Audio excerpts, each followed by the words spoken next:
15वां अध्याय। कृष्ण विरह व्यथित पांडवों का परीक्षित को राज्य देकर स्वर्ग से धारना। सूत जी कहते हैं, भगवान श्री कृष्ण के प्यारे सखा अर्जुन एक तो पहले ही श्री कृष्ण के विरह से क्रश हो रहे थे। उस पर राजा युधिष्ठिर ने उनकी विषादग्रस्त मुद्रा देखकर उसके विषय में कई प्रकार की आशंकाएं करते हुए प्रश्नों की झड़ी लगा दी थी। शोक से अर्जुन का मुख और हृदय कमल सूख गया था, चेहरा फीका पड़ रहा था। वे उन्हीं भगवान श्री कृष्ण के ध्यान में ऐसे डूब रहे थे कि बड़े भाई के प्रश्नों का उत्तर नहीं दे पा रहे थे। बड़े कष्ट से उन्होंने अपने शोक का वेग रोका, हाथों से नेत्रों के आंसू पोंछे और फिर रुधे हुए गले से अपने बड़े भाई महाराज युधिष्ठिर से कहा। अर्जुन बोले, महाराज, मेरे ममेरे भाई ने अत्यंत घनिष्ठ मित्र का रूप धारण कर मुझे ठग लिया। मेरे जिस प्रबल पराक्रम से बड़े बड़े देवता भी आश्चर्य में डूब जाते थे, उस पराक्रम को श्री कृष्ण ने मुझसे छीन लिया। जैसे यह शरीर प्राण से रहित होने पर मृतक कहलाता है, वैसे ही उनके वियोग से यह संसार अप्रिय दिखने लगा है। उनके आश्रय से द्रौपदी स्वयंवर में राजा द्रुपद के घर आए हुए राजाओं का तेज मैंने हरण कर लिया, धनुष पर बाण चढ़ाकर मत्स्य वेद किया और इस प्रकार द्रौपदी को प्राप्त किया था। उनके सन्निधि मात्र से मैंने समस्त देवताओं के साथ इंद्र को अपने बल से जीतकर अग्निदेव को उनकी तृप्ति के लिए खांडव वन का दान कर दिया और मय दानव की निर्माण की हुई अलौकिक कला कौशल से युक्त मायामयी सभा प्राप्त की और आपके यज्ञ में सब ओर से आकर राजाओं ने अनेकों प्रकार की भेंटें समर्पित की। 10,000 हाथियों की शक्ति और बल से संपन्न आपके इस छोटे भाई भीमसेन ने उन्हीं की शक्ति से राजाओं के सिर पर पैर रखने वाले अभिमानी जरासंध का वध किया था।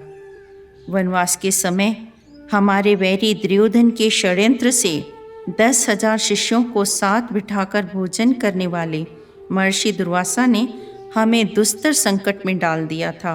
उस समय उन्होंने द्रौपदी के पात्र में बचे हुए दाने का भोग लगाकर हमारी रक्षा की थी। और तो और क्या, उनकी कृपा से मैं इसी शरीर से स्वर्ग में गया था और देवराज इंद्र की सभा में उनके बराबर आसन पर बैठने का सम्मान प्राप्त किया था।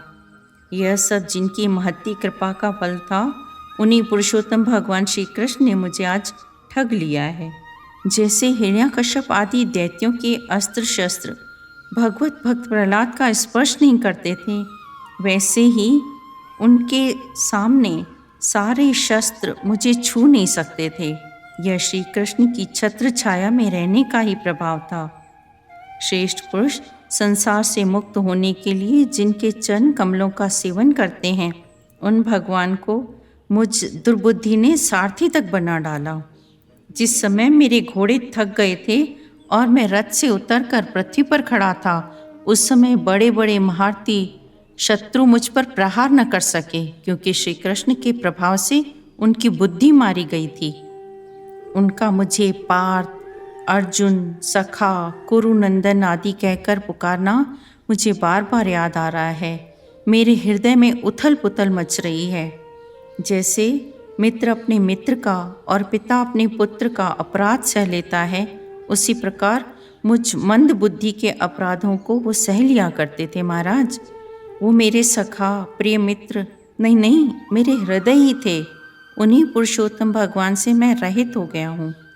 भगवान की पत्नियों को द्वारका से अपने साथ ला रहा था, परंतु मार्ग में दुष्ट गोपों ने मुझे एक अबला की भांति हरा दिया और मैं उनकी रक्षा नहीं कर सका। वही मेरा गांडीव धनुष है, वही बाण है, वही रथ है, वही घोड़े हैं और वही मैं रथी अर्जुन हूँ, जिसके सामने बड़े बड़े राजा लोग सिर झुकाया करते थे। श्री कृष्ण के बिना ये सब एक ही क्षण में नहीं के समान सार शून्य हो गए हैं। ठीक उसी तरह जैसे भस्म में डाली हुई आहुति, कपट भरी सेवा और ऊसर में बोया हुआ बीज व्यर्थ हो जाता है। राजन, आपने द्वारिकावासी अपने जिन सुहृद संबंधियों की बात पूछी है, वे ब्राह्मणों के शापवश मोहग्रस्त हो गए और वारुणी मदिरा के पान से मदोन्मत्त होकर अपरिचितों की भांति आपस में ही एक दूसरे से भिड़ गए और मार पीट करके सब के सब नष्ट हो गए। उनमें से केवल 4-5 ही बचे हैं। वास्तव में यह सर्वशक्तिमान भगवान की ही लीला है। सूत जी कहते हैं, इस प्रकार प्रगाढ़ प्रेम से भगवान श्री कृष्ण के चरण कमलों का चिंतन करते करते अर्जुन की चित्तवृत्ति अत्यंत निर्मल और शांत हो गई। उनकी प्रेममयी भक्ति भगवान श्री कृष्ण के चरणों के अहर्निश चिंतन से अत्यंत बढ़ गई। भक्ति के वेग ने उनके हृदय को मत कर उसमें से सारे विकारों को बाहर निकाल दिया। उन्हें युद्ध के प्रारंभ में भगवान के द्वारा उपदेश किया हुआ गीता का ज्ञान पुनः स्मरण हो आया। ब्रह्म ज्ञान की प्राप्ति से माया का संशय निवृत्त हो गया।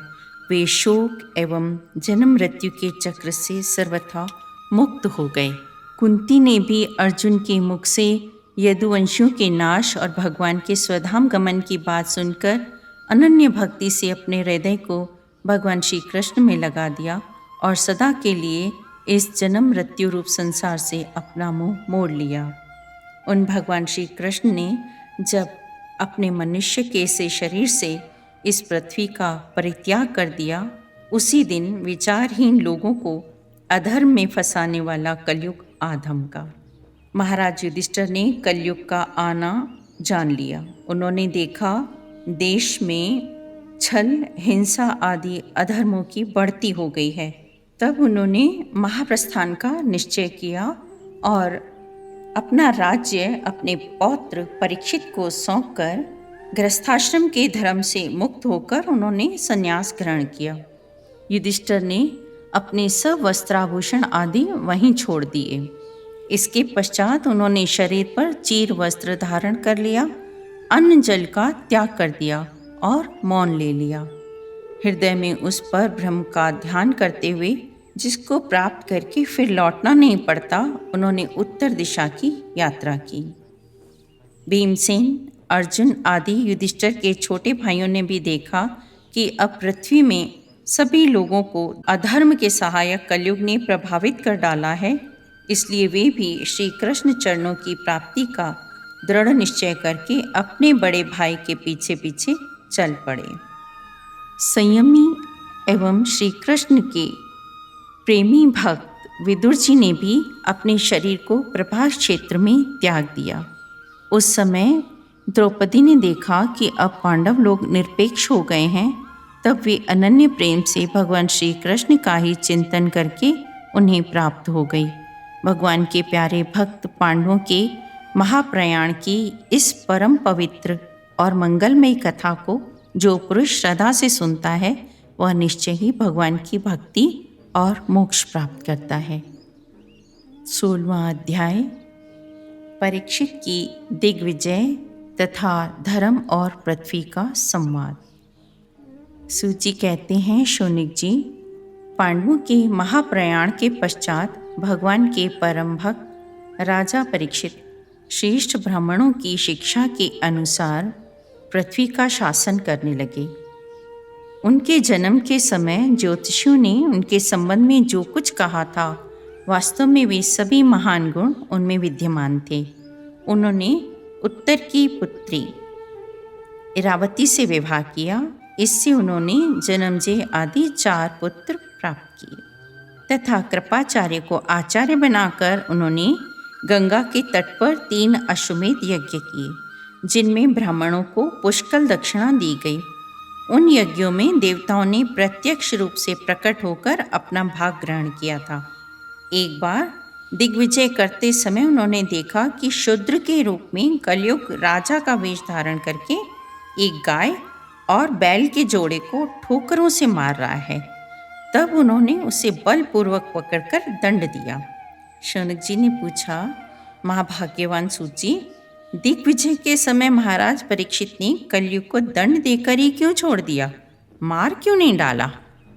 यदि यह प्रसंग भगवान श्री कृष्ण की लीला से अथवा उनके रसिक महान अनुभवों से संबंध रखता हो तो अवश्य कहिए, दूसरी व्यर्थ की बातों से क्या लाभ। सूजी ने कहा, जिस समय राजा परीक्षित कुरु जांगल देश में सम्राट के रूप में निवास कर रहे थे, उस समय उन्होंने सुना कि मेरी सेना द्वारा सुरक्षित साम्राज्य में कलयुग का प्रवेश हो गया है। इस समाचार से उन्हें बहुत दुख हुआ। उन्होंने भद्राश्व, केतुमाल, भारत, उत्तर कुरु और किम पुरुष आदि सभी भारतवर्ष के वर्षों को जीतकर वहाँ के राजाओं से भेंट ली। उन्हें उन देशों में सर्वत्र अपने पूर्वज महात्माओं का सुयश सुनने को मिला। उस यशोगान से पद पद पर भगवान श्री कृष्ण की महिमा प्रकट होती थी। इसके साथ ही उन्हें यह भी सुनने को मिलता था कि भगवान श्री कृष्ण ने अश्वत्थामा के ब्रह्मास्त्र की ज्वाला से किस प्रकार उनकी रक्षा की थी। यदुवंशी और पांडवों में परस्पर कितना प्रेम था तथा पांडवों की भगवान श्री कृष्ण में कितनी भक्ति थी। जो लोग उन्हें ये चरित्र सुनाते, उन पर महामना राजा परीक्षित बहुत प्रसन्न होते। उनके नेत्र प्रेम से खिल उठते। वे बड़ी उदारता से उन्हें बहुमूल्य वस्त्र और मणियों के हार उपहार स्वरूप में देते थे। उन्हीं दिनों उनके शिविर से थोड़ी ही दूर पर एक आश्चर्यजनक घटना घटी। धर्म बैल का रूप धारण करके एक पैर से घूम रहा था। एक स्थान पर उसे गाय के रूप में पृथ्वी मिली। पुत्र की मृत्यु से दुखिनी माता के समान उसके नेत्रों से आंसू के झरने झर रहे थे। उसका शरीर श्रीहीन हो गया था। धर्म पृथ्वी से पूछने लगा, कल्याणी, कुशल से तो हो? मालूम होता है तुम्हारे हृदय में कुछ न कुछ दुख अवश्य है। कहीं तुम्हें मेरी तो चिंता नहीं हो रही कि अब इनके 3 पैर टूट गए हैं, एक ही पैर बचा है। हो सकता है तुम अपने लिए ही शोक कर रही हो कि अब शूद्र राजा तुम्हारे ऊपर शासन करेंगे। पृथ्वी, अब समझ में आया, हो न हो तुम्हें भगवान श्री कृष्ण जी की याद आ रही होगी, क्योंकि उन्होंने तुम्हारा भार उतारने के लिए ही अवतार लिया था और ऐसी लीलाएं की थी जो मोक्ष का भी अवलंबन है। अब उनकी लीला समाप्त कर लेने पर उनके परित्याग से तुम दुखी हो रही हो। पृथ्वी ने कहा, धर्म, तुम मुझसे जो कुछ पूछ रहे हो सब स्वयं जानते हो। जिन भगवान के सहारे तुम सारे संसार को सुख पहुंचाने वाले अपने चारों चरणों से युक्त थे, जिनमें सत्य, पवित्रता, दया, क्षमा, त्याग, संतोष, सरलता, ज्ञान, वैराग्य, ऐश्वर्य, वीरता, तेज, बल, धैर्य, निर्भीकता, स्वतंत्रता, साहस, सौभाग्य, स्थिरता, आस्तिकता, गौरव, ये सब के सब और भी बहुत से गुण उनकी सेवा करने के लिए नित्य निरंतर तुम में निवास करते थे। एक क्षण के लिए भी उनसे अलग नहीं होते थे। उन्हीं समस्त गुणों के आश्रय सौंदर्य धाम भगवान श्री कृष्ण ने इस समय इस लोक से अपनी लीला संवरण कर ली है और यह संसार पापमय कलयुग की कुदृष्टि का शिकार हो गया है। यही देखकर मुझे बड़ा शोक हो रहा है। समस्त वर्णों तथा आश्रमों के मनुष्यों के लिए मैं शोकग्रस्त हो रही हूँ। श्री चरणों से विभूषित होने के कारण मुझे महान वैभव प्राप्त था और मेरी तीनों लोकों से बढ़कर शोभा हुआ करती थी, परंतु मेरे सौभाग्य का अब अंत हो गया है। भगवान ने मुझ अभागिनी को छोड़ दिया है। मालूम होता है मुझे अपने सौभाग्य पर गर्व हो गया था, इसलिए उन्होंने मुझे दंड दिया है। तुमने अपने तीनों पैरों को खो दिया था, तब भगवान ने अपनी शक्ति से, अपनी सामर्थ्य से तुम्हारे सारे अंगों को पूर्ण और स्वस्थ कर दिया था और यदुवंश में प्रकट होकर उन्होंने मेरे भी बड़े भारी भार को नष्ट कर दिया था। धर्म और पृथ्वी इस प्रकार आपस में बातचीत कर ही रहे थे कि उसी समय राजर्षि परीक्षित पूर्ववाहिनी सरस्वती के तट पर आ पहुँचे। 17वां अध्याय, महाराजा परीक्षित द्वारा कलयुग का दमन। सूजी कहते हैं, शौनिक जी, वहाँ पहुंचकर राजा परीक्षित ने देखा कि एक राजवेशधारी शूद्र हाथ में डंडा लिए हुए है और गाय बैल के एक जोड़े को इस तरह पीटता जा रहा है जैसे उनका कोई स्वामी ही न हो। वह कमल तंतु के समान श्वेत रंग का बैल एक पैर से खड़ा कांप रहा था और शूद्र की ताड़ना से पीड़ित और भयभीत हो रहा था। धर्म उपयोगी दूध, घी आदि हविष्य पदार्थों को देने वाली वह गाय भी बार बार शूद्र के पैरों की ठोकरें खाकर अत्यंत दीन हो रही थी। उसकी आंखों से आंसू बहते जा रहे थे। स्वर्ण जटित रथ पर चढ़े हुए राजा परीक्षित ने अपना धनुष चढ़ाकर मेघ के समान गंभीर वाणी से उसको ललकारा। अरे तू कौन है जो बलवान होकर भी मेरे राज्य के इन दुर्बल प्राणियों को बलपूर्वक मार रहा है? तूने वेश तो राजा का बना रखा है, किंतु कर्म से तो तू शूद्र जान पड़ता है।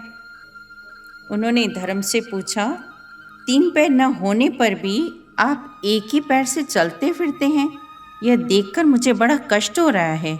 बतलाइए, आप क्या बैल के रूप में कोई देवता हैं? अभी यह भूमंडल कुरुवंशी राजाओं के बाहुबल से सुरक्षित है। इसमें आपके सिवा और किसी भी प्राणी की आंखों से शोक के आंसू बहते हुए मैंने नहीं देखे। धेनुपुत्र, अब आप शोक न करें, इस शूद्र से निर्भय हो जाएं। गौ माता, मैं दुष्टों को दंड देने वाला हूँ, आप रोए नहीं, आपका कल्याण हो। राजाओं का परम धर्म यही है कि वे दुखियों का दुख दूर करें। यह महादुष्ट और प्राणियों को पीड़ित करने वाला है, अतः मैं अभी इसे मार डालूंगा। सुरभि नंदन, आप तो 4 पैरों वाले जीव हैं, आपके 3 पैर किसने काट डाले हैं? धर्म रूपी बैल ने कहा, राजन, आप महाराज पांडु के वंशज हैं। आपका इस प्रकार दुखियों को आश्वासन देना आपके योग्य ही है, क्योंकि आपके पूर्वजों के श्रेष्ठ गुणों ने भगवान श्री कृष्ण को उनका सारथी और दूत आदि बना दिया था। नरेंद्र, जो लोग किसी भी प्रकार के द्वैत को स्वीकार नहीं करते, वे अपने आप को ही अपने दुख का कारण बतलाते हैं। कोई प्रारब्ध को कारण बतलाते हैं तो कोई कर्म को, और कुछ लोग स्वभाव को, तो कुछ लोग ईश्वर को दुख का कारण मानते हैं। किन्हीं किन्हीं का ऐसा भी निश्चय है कि दुख का कारण ना तो तर्क के द्वारा जाना जा सकता है और न वाणी के द्वारा बतलाया जा सकता है। राजर्षि, अब इनमें से कौन सा मत ठीक है, या आप अपनी बुद्धि से ही विचार कर लीजिए। बैल रूपी धर्म ने बड़ी चतुरता के साथ राजा परीक्षित को उत्तर दिया। दुख का कारण क्या है उसका नाम नहीं लिया। धर्म रूपी बैल को ज्ञान है कि किसी की निंदा का फल क्या है। जो कोई अधर्म करता है उससे जो नरक मिलता है वो अकथनीय है। सूची कहते हैं, श्रेष्ठ सोनिक जी, धर्म का यह प्रवचन सुनकर सम्राट परीक्षित बहुत प्रसन्न हुए। उनका खेद मिट गया। उन्होंने शांत चित्त होकर उनसे कहा, धर्म का तत्व जानने वाले वृषभ देव, आप धर्म का उपदेश कर रहे हैं। अवश्य आप वृषभ के समान स्वयं धर्म हैं। आपने अपने को दुख देने वाले का नाम इसलिए नहीं बताया है कि अधर्म करने वाले को तो नरक आदि प्राप्त होते ही हैं, वहीं निंदा और चुगली करने वाले को भी दंड मिलता है। यही सिद्धांत निश्चित है कि प्राणियों के मन और वाणी से परमेश्वर की माया के स्वरूप का निरूपण नहीं किया जा सकता। धर्मदेव, सतयुग में आपके 4 चरण थे, तप, पवित्रता, दया और सत्य। इस समय अधर्म के अंश गर्व, आसक्ति और मद से 3 चरण नष्ट हो चुके हैं। अब आपका 4था चरण केवल सत्य ही बच रहा है। उसी के बल पर आप जी रहे हैं। असत्य से पुष्ट हुआ यह अधर्म रूप कलयुग उसे ही ग्रास कर लेना चाहता है। ये गौ माता साक्षात पृथ्वी हैं। भगवान ने इनका भारी बोझ उतार दिया था और ये उनके राशि राशि सौंदर्य बिखेरने वाले चरण चिन्हों से सर्वत्र उत्सवमयी हो गई थी। अब ये उनसे बिछुड़ गई हैं। वे साध्वी अभागिनी के समान नेत्रों में जल भरकर यह चिंता कर रही हैं कि अब राजा का स्वांग बनाकर आए यह शूद्र मुझे सताएंगे। महारथी परीक्षित ने इस प्रकार धर्म और पृथ्वी को सांत्वना दी। फिर उन्होंने अधर्म के कारण रूप कलयुग को मारने के लिए तीक्ष्ण तलवार उठाई। कलयुग ताड़ गया कि ये तो अब मुझे मार ही डालना चाहते हैं। अतः झटपट उसने अपने राज चिन्ह उतार डाले और भय विह्वल होकर उनके चरणों में अपना सिर रख दिया। परीक्षित बड़े यशस्वी, दीन वत्सल और शरणागत रक्षक थे। उन्होंने जब कलयुग को अपने पैरों पर पड़े हुए देखा तो कृपा करके उसको मारा नहीं, अपितु हंसते हुए उससे कहा, जब तू हाथ जोड़कर शरण आ गया है तब श्री अर्जुन के यशस्वी वंश में उत्पन्न हुए किसी भी वीर से अब तेरे को भय नहीं है, परंतु तू अधर्म का सहायक है, इसलिए तुझे मेरे राज्य में बिल्कुल नहीं रहना है। तू कहीं भी नहीं रह सकता मेरे राज्य में। तेरे जैसे राजाओं के शरीर में रहने से लोभ, झूठ, चोरी, दुष्टता, स्वधर्म त्याग, कपट, दंभ और दूसरे पापों की बढ़ती हो रही है। अरे अधर्म के साथ ही इस मेरे राज्य में तो तू बिल्कुल ही नहीं ठहरना। यह धर्म और सत्य का निवास स्थान है। इस क्षेत्र में यज्ञ विधि के जानने वाले महात्मा यज्ञों के द्वारा यज्ञ पुरुष भगवान की आराधना करते हैं। इस देश में भगवान श्री हरि यज्ञों के रूप में निवास करते हैं। सूत जी कहते हैं, परीक्षित की यह आज्ञा सुनकर कलयुग सिहर उठा। यमराज के समान मारने के लिए तैयार, हाथ में तलवार लिए हुए परीक्षित से वह बोला, सार्वभौम, आपकी आज्ञा से जहाँ कहीं भी मैं रहने का विचार करता हूँ वहीं देखता हूँ कि आप धनुष पर बाण चढ़ाए हुए खड़े हैं। हे धार्मिक शिरोमणि, आप मुझे वह स्थान बताइए जहाँ मैं आपकी आज्ञा का पालन करता हुआ रह सकूं। सूत जी कहते हैं, कलयुग की प्रार्थना सुनकर राजा परीक्षित ने उसे 4 स्थान दिए। द्यूत यानी जुआ, मद्यपान यानी शराब जहाँ पी जाती हो, स्त्री संग और हिंसा, इन स्थानों में अधर्म निवास करता है। 4 प्रकार की अधर्म निवास करते हैं। बोला, ये तो कम हैं 4 स्थान, एक स्थान या कुछ स्थान मुझे और दें। तब समर्थ परीक्षित ने उन्हें रहने के लिए एक और स्थान सुवर्ण दिया। सुवर्ण अर्थात धन।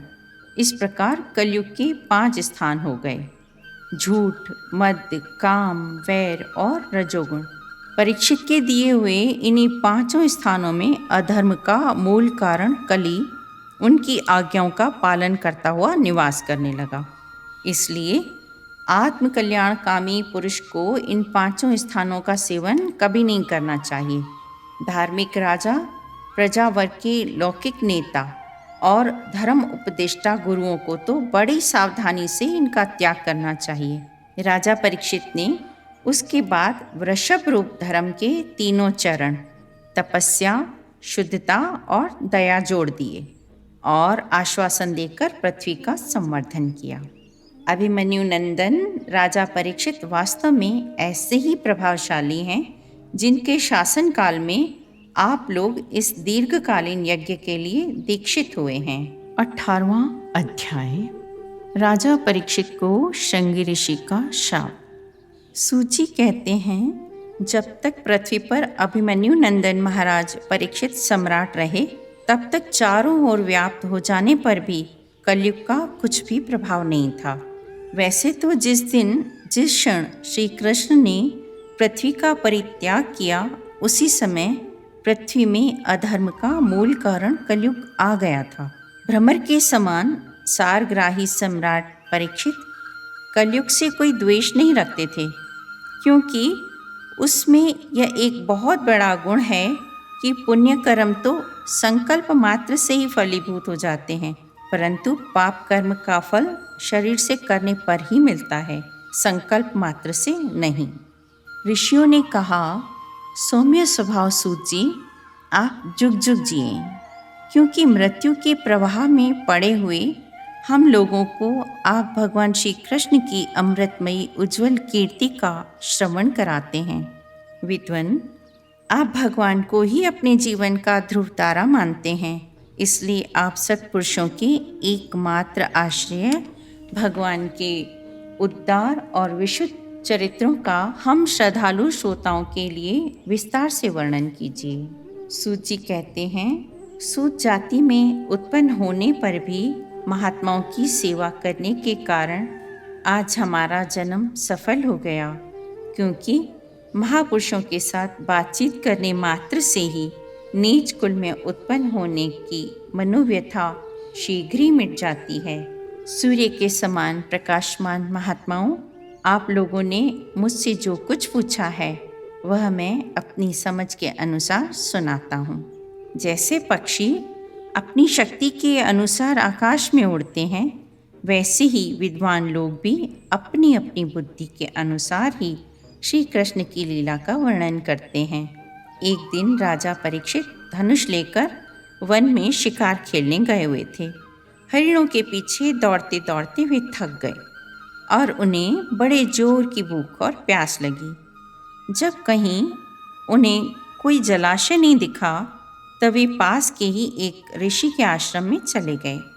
उन्होंने देखा कि वहाँ आंखें बंद करके शांत भाव से एक मुनि आसन पर बैठे हुए हैं। उनका शरीर बिखरी हुई जटाओं से और कृष्ण मृग चर्म से ढका हुआ था। राजा परीक्षित ने ऐसी ही अवस्था में उनसे जल मांगा, क्योंकि प्यास से उनका गला सूख रहा था।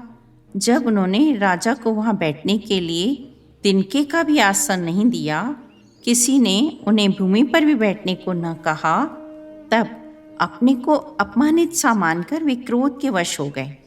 शौनिक जी, वे भूख प्यास से तो छटपटा रहे थे, इसलिए एकाएक उन्हें ब्राह्मण के प्रति बहुत क्रोध आया। उनको ये पहली बार ही गुस्सा आया था। वहाँ से लौटते समय उन्होंने बहुत ही गुस्से में, बहुत ही क्रोध से धनुष की नोक से एक मरा हुआ सांप उठाकर ऋषि के गले में डाल दिया और अपनी राजधानी में लौट आए। उनके मन में यह बात आई कि उन्होंने जो अपने नेत्र बंद कर रखे हैं, सो क्या वे वास्तव में सारी इंद्रियों और वृत्तियों का निरोध कर लिया है, अथवा इन्होंने झूठ मूठ में समाधि का ढोंग रच रखा है। उन शमीक मुनि का पुत्र बड़ा तेजस्वी था। वह दूसरे ऋषि कुमारों के साथ पास ही खेल रहा था। जब उसे कुछ बालकों ने बताया कि एक राजा ने आपके पिता के साथ दुर्व्यवहार किया है, तब वह इस प्रकार कहने लगा, ब्राह्मणों ने क्षत्रियों को अपना द्वारपाल बनाया है, उन्हें द्वार पर रहकर रक्षा करनी चाहिए। भगवान श्री कृष्ण के परम धाम पधार जाने पर इन मर्यादा तोड़ने वालों को आज मैं दंड देता हूँ, मेरा तपोबल देखो। अपने साथी बालकों से इस प्रकार कहकर क्रोध से लाल लाल आंखों वाले उस ऋषि कुमार ने कौशिकी नदी के जल से आचमन करके अपने वाणी रूप वज्र का प्रयोग किया। वाणी रूप वज्र यानी कि उन्होंने शब्दों से उनको वज्र बना दिया, अपने शब्दों को ही वज्र बना दिया। कुल अंगार परीक्षित ने मेरे पिता का अपमान करके मर्यादाओं का उल्लंघन किया है, इसलिए मेरी प्रेरणा से आज के 7वें दिन उसे तक्षक सर्प डस लेगा। उसके बाद वह बालक अपने आश्रम पर आया और अपने पिता के गले में सांप देखकर बहुत ज़ोर ज़ोर से रोने लगा। विप्रवर शौनिक जी, शमीक मुनि ने अपने पुत्र का रोना चिल्लाना सुनकर धीरे धीरे अपनी आंखें खोली और देखा कि उनके गले में एक मरा हुआ सांप पड़ा है। उसे फेंक कर उन्होंने पुत्र से पूछा, क्यों रो रहे हो, किसने तुम्हारा अपकार किया है? उनके इस प्रकार पूछने पर बालक ने सारा हाल कह दिया। ब्रह्मर्षि शमीक ने राजा के शाप की बात सुनकर उन्हें अच्छा नहीं माना, क्योंकि उनको ये बात अच्छी नहीं लगी। उनकी दृष्टि में परीक्षित शाप के योग्य नहीं है। उन्होंने कहा, अरे मूर्ख बालक, तूने बड़ा पाप किया। खेद है कि उनकी थोड़ी सी गलती के लिए तूने उन्हें इतना बड़ा दंड दिया, क्योंकि राजा के दुस्सह तेज की वजह से हम निर्भय होकर अपना कल्याण करते हैं। राजा के न रहने पर चोर लुटेरे बढ़ जाते हैं। उस समय मनुष्यों का वर्णाश्रम युक्त वैदिक आर्य धर्म लुप्त हो जाता है। अर्थ, लोभ और काम वासना के विवश होकर लोग कुत्तों और बंदरों के समान वर्ण संकर हो जाते हैं। सम्राट परीक्षित तो बड़े ही यशस्वी और धर्म धुरंधर हैं।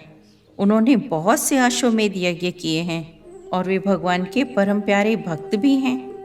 वे ही राजर्षि भूख प्यास से व्याकुल होकर हमारे आश्रम पर आए थे। वे शाप के योग्य कदापि नहीं हैं। इस नासमझ बालक ने हमारे निष्पाप सेवक राजा का अपराध कर दिया है। सर्वात्मा भगवान कृपा करके इसे क्षमा करें। भगवान के भक्तों में भी बदला लेने की शक्ति होती है, परंतु महामुनि शमी को पुत्र के अपराध पर बड़ा पश्चाताप हुआ। राजा परीक्षित ने उनका अपमान किया था, उस पर तो उन्होंने ध्यान ही नहीं दिया।